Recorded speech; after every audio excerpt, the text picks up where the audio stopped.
पाण्यासाठी पाण्याची खूप अडचण आहे। बरं मी सहसा 500 रुपयाला एक जार टँकर विकत घेतलेला आहे।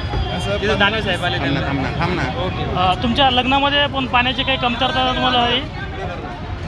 दादाला भेटा भेटा ना एक मिनिट। हो पाण्याची मी 500 रुपये टँकर विकत घेतला।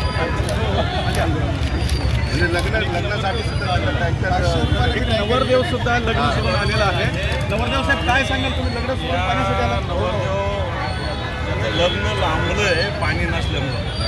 आता मी काही त्याला बोलू नाही, मी बोलवलं स्वतः आला त्याच्याशी आम्ही अर्धा तास झालं स्वतःहून या आंदोलनात सहभागी झालेला आहे। मला वाटतं ही व्यथा आहे या शहराची, ही परिस्थिती आहे। म्हणजे याचे इफेक्ट किती होतात, याचे इफेक्ट किती होतात। 12 दिवसाला 14 दिवसाला या पद्धतीनं बेफिकिरीनं वागतंय।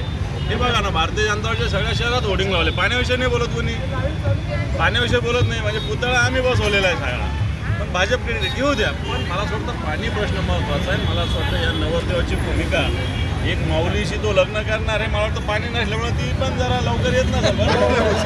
लग्न लांबलंय त्याचं पाण्यामुळे, पण याचं लग्न वेळेवर लागेल, याचं काम या आंदोलनातून आम्ही करू एवढं सांगतो।